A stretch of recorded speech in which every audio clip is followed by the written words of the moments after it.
is changing and even growing here in the 4 states. And tax credits for people donating to scholarship funds, but not everyone approves. Also, scientists discover a second perfectly preserved cave lion cub that's more than 40,000 years old. The 4 states' most watched news starts now. The U.S. Census data is out, and the 4 states is seeing growth. This is KOAM News at noon. I'm Tanya Bach. Tapping our first 7 minutes. The latest census numbers show more people are choosing to live in smaller cities like Pittsburgh and Joplin. Over the past 10 years, Joplin grew by more than 1,600 people. In 2010, the population was 50,150 people. By 2020, that number had grown to 51,762. In Pittsburgh, the city's population rose from 20,233 to 20,646. Now, across the nation, census data shows America's population is changing dramatically by race, with the total number of white people falling for the first time ever recorded. 61.6% of the U.S. population is white. That's down from 75% a decade ago. Ed O'Keefe is in Washington with the political ramifications of the new numbers. Americans filled out their forms, and the results are in. The nation's white population slid by 8.6% in the last decade, while the number of Latino and Asian Americans ballooned by more than 20 and 30%. And the number of African Americans increased by more than 5%. The change is perhaps most apparent among the nation's youth. Nearly half of Americans under 18 are now non-white. The future of this nation really is Latino. Arturo Vargas is with the nonpartisan National Association of Latino Elected Officials. Latinos accounted for over half of the U.S. population increase over the past decade. We need to make sure that the new electoral districts that are going to be drawn reflect these population changes. Many advocates also hope that as states start redrawing boundaries, they curb the practice of gerrymandering or drawing twisted congressional districts to benefit one party over the other. There's a great example of this here in Maryland. Right there, they vote in the 4th congressional district, but across the street, they vote in the 5th congressional district. Driving just 3 miles from that divided neighborhood, you can cross through 3 Democratic congressional districts. The politician chooses their district and their voters. They can, and if they don't like a group of their voters, they carve them off and move them someplace else. They can create their own safe district, what we call safe seats. At the end of our drive, we met Michael Goff, Maryland president of Common Cause, which pushes states to turn census numbers over to independent commissions to draw nonpartisan congressional maps. It's a once-in-a-10-year process. It's probably the most important political development of the next 10 years is happening in the next few months. This all comes ahead of the 2022 midterms and the fight for the balance of power in dozens of state legislatures and Congress. Republicans, for example, now control more of the states, picking up new congressional seats, meaning they could potentially gerrymander Democrats out of districts they currently hold. Ed O'Keefe, CBS News, Washington. Scroll too far there. The census also found that more than 85% of Americans now live in or near a city. Well, we've got a break in the heat, and that break started with rain overnight. Michael Hayslip joins us with the first look at the forecast. Do you remember what the Skywatch Storm Tracker was like, what our tower cams looked like last time you and I were together about 4 hours ago on air? It was a mess, right? Yeah.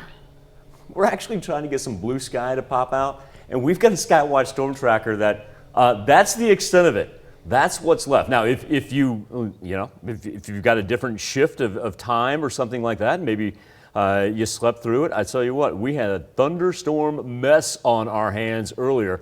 To give you an idea of what it exactly looked like, if we were to go back just like 6 hours ago, look at the tremendous amount of rain that we had rolling in. We were stuck with flood warnings abound throughout southeast Kansas that just was hammered here in the early morning hours. But then as this thing shifted down to the south and pushed to the east of the state line into Missouri, it absolutely just broke up. Interestingly enough, it is the central portion of the 4 states that actually has some cooler temperatures. Look at 72 in Lamar, 75 there in Carthage. Fort Scott's already rebounded to 81, Miami at 79. And so we know that we're going to get just a little afternoon heat. Now, it's certainly not going to be anything like what we had earlier this week, as we'll just roll pretty much high 80s. And that's thanks in part to not only the cold front that came in after the thunderstorms, but also, too, it's a pretty good cloud cover. But Tanya, you'll notice on our weather trend, we keep those chances for rain hanging around tonight. It's mainly going to be to the south as this thing just continues to bubble up out of western Kansas and push through. And as it does, there's some heavy rain down there. It's not really going to affect a whole lot of our counties. You're really going to have to push south of 44 to see that.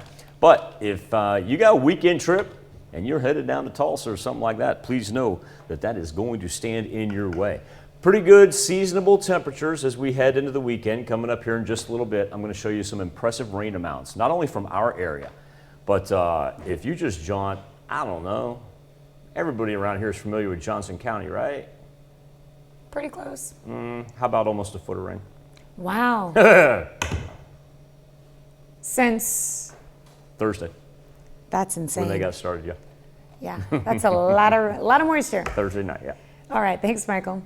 Well, authorities in Lamar, Missouri arrest a man accused of robbing a bank. According to law enforcement, 50-year-old Rowdy Masterson of Lamar left the Community National Bank and Trust on Thursday, just as officers responded to a robbery call at that bank. Masterson is charged with attempted second-degree robbery, terroristic threats, and felony resisting arrest. Governor Laura Kelly announces the state of Kansas is handing out more than $6 million in grants to 40 domestic violence, sexual assault, and child abuse programs. Hope Unlimited in Allen County will receive more than $193,000. In Crawford County, Safe House Crisis Center will get more than $239,000, and the Children's Advocacy Center will receive $48,000. Missouri creates a school choice program focused on helping both students with disabilities, and those from low-income households. The program gives tax credits to people who donate money to scholarship funds.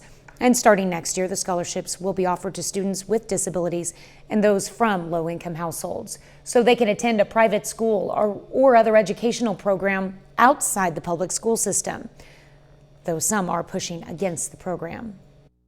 Right now we rank 49th in the nation in starting teacher salaries in Missouri.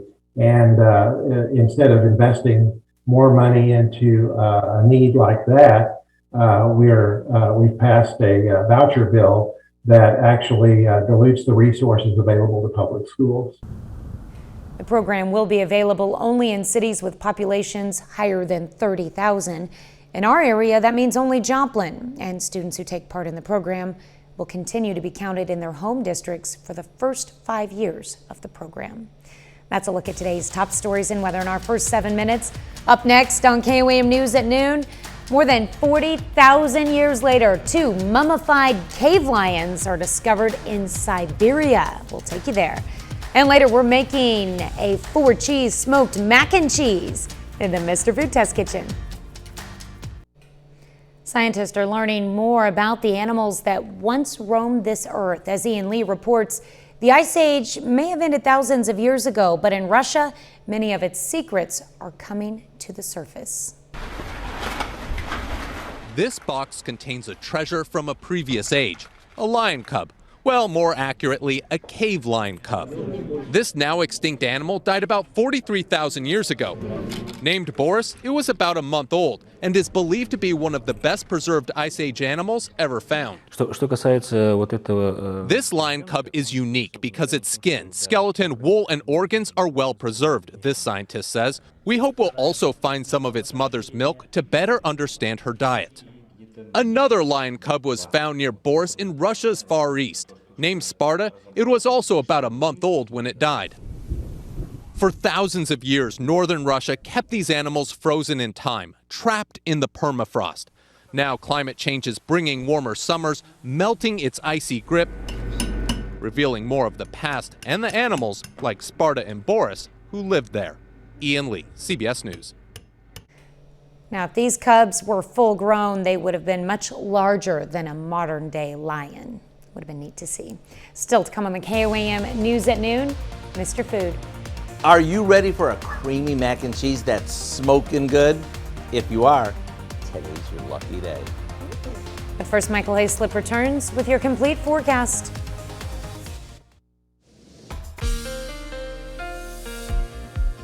We'll talk Friday thunderstorms and a little bit of weekend rain here in a second, but coming off of the heat wave that we did have, we can finally put this thing to bed. But I do want to point out, look at this. See that 98 degrees that we hit at Joplin Regional Airport yesterday? Well, we knew that Chanute had several 98 days through the month of this July, but for Joplin Regional specific, you've got to go all the way back to August the 6th of 2018, 3+ years ago. The last time that we eclipsed 98 degrees at Joplin Regional Airport. That really surprised me right there. I think it was 2017 when we started running those, had that month of just triple digits right there. But yeah, that dates all the way back to August the 6th of 2018. All right, here we are currently on our Skywatch Storm Tracker, where it's really more so the cloud cover, everything that's helping us out temperature-wise. If we remove that and the sweeping radar, there's not a whole lot of rain left compared to what there was early this morning when we had thunderstorm activity and flood warnings abound throughout southeast Kansas. And now look at this. We're even trying to pick out some blue sky as we take a look over 7th and Range Line. Gone are those dark, ominous clouds that we opened up our Friday morning with. 76 degrees is where we stand. Nice little south-southeasterly breeze at 11 miles per hour. Now, as we go ahead and reset our radar, a couple things to point out. We do still have flood warnings for Linn and Miami counties up in our far northern portion of the 4 states is highlighted there. Those all the way until this evening. Now, the reason that those still exist, look at the multiple storm reports, and one I'm going to focus in on right here because it's an area that I think everybody is relatively familiar with. It's up in Johnson County right there on 435, and that one right in the middle out by Overland Park. Say 435 and 95th Street. If you know that area, look at that. 8.1 inches of rain. That's what started last night. Last night into this morning. Because look, that storm report's from 6:06 a.m. 8.1 inches of rain up in that northern part. Now, as far as what we had for our rain amounts, this is a 24-hour accumulation number. But even out by Greenwood County, out there in the far western, northwestern edge of southeast Kansas, we're talking 4.7 inches just in the past 24 hours. Alone. Nice thing is, like I said, other than Miami and Linn County, everybody else's flood warnings have expired. Temperatures very, very mild, especially considering what we had Monday through Thursday. The only hot spot, if you will, is Fort Scott. That's a comfortable 81 right there. 74 in Monette, 79 in Miami, and 77 in Chanute, because what happened as this front pressed through, it forced all that heat down to the south and to the Gulf up to the mid-Atlantic, because that jet stream's going right it up there. Look at Washington, D.C. right now, 10 degrees warmer than what we have in Joplin. Actually, when we talk about 96 in Washington, D.C. at 1 o'clock their time, let's just call it what it is. That's going to be hot for them. As far as tropical depression, Fred, still a depression as it makes its way over Cuba's northern coast. Still anticipating to have it come back to tropical storm strength as it approaches southern Florida on Saturday and Sunday. As far as what landfall goes, if it does maintain that, and we're hoping it does not, that would be Monday morning. So we'll have the latest for you here when Tanya and I reconvene with you on the KOAM Monday Morning News.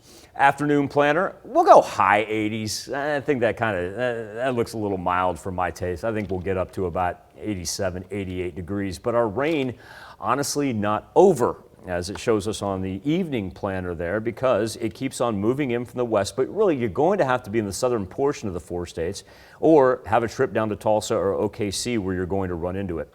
And then as we work into the weekend, our temperature is very seasonable. I don't want to say mild, but we'll go seasonable as we'll go high 80s and low 90s into next week.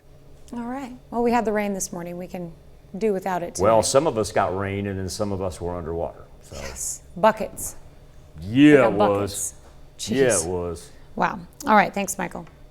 We take this time to honor today's 4-state hero, Specialist Ralph Carter in the U.S. Army. The soldier from Carthage, Missouri, served 2 tours in Vietnam, first in 1968 and then later in 1973. He's the recipient of 2 Bronze Stars. To Specialist First Class Ralph Carter, we thank you, our 4-state hero.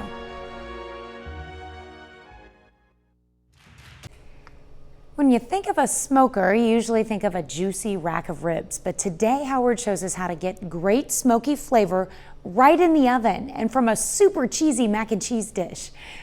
This is all in the Mr. Food Test Kitchen. The other day, I went to this little barbecue joint and got a side of mac and cheese to go with my pulled pork. I know, that alone sounds amazing, but what made it really great was the fact that the mac and cheese was smoked right alongside the pork. Since we all don't have smokers, we came up with a version that's, well, you'll have to try it to appreciate how smoky good it is. We start by cooking some macaroni according to the package directions and draining it really well. While this drains, we add some flour to melted butter and let that cook until it's golden. Then we slowly stir in some milk. Once it starts to thicken up, we take it off the heat and stir in some cream cheese along with a bit of salt and pepper. Next, we pour this over our pasta that we mix with some shredded cheddar, smoked Gouda, and a good amount of Parmesan cheese. Now, if you have a smoker, spoon this into a foil pan and in it goes. Otherwise, you can bake it in a 9x13 pan right in your oven. Either way, right before serving it, add a little more cheese on top. Creamy? Yes. Smoky? You bet. Thanks to the Gouda and the smoker. To get the recipe for our 4-cheese smoked macaroni and cheese, all you have to do is visit our website. I'm Howard with Kelly in the Mr. Food Test Kitchen, where today we found a smoking good way for you to say, ooh, it's so good. Good? Smoking? All right, I'm having mac and cheese for lunch. It's official. You can find this recipe along with a lot more good food from the Mr. Food Test Kitchen online. Just go to our website at KOAMnewsnow.com. Here's a look at our 4-state market prices.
This ought to make everybody feel a whole lot better. Look at that 24-hour temperature change, dropping some 10 to 16 degrees compared to where we were yesterday. Now that our thunderstorm activity is over, remember, we're going to get some scattered showers tonight. Hardest range staying down to the south of our counties, but through northeast Oklahoma and south of I-44 throughout southwest Missouri, you're going to pick up a little bit additional, but our temperatures very, very manageable as we'll have the high 80s and low 90s, not only for the weekend, but all through next week as well.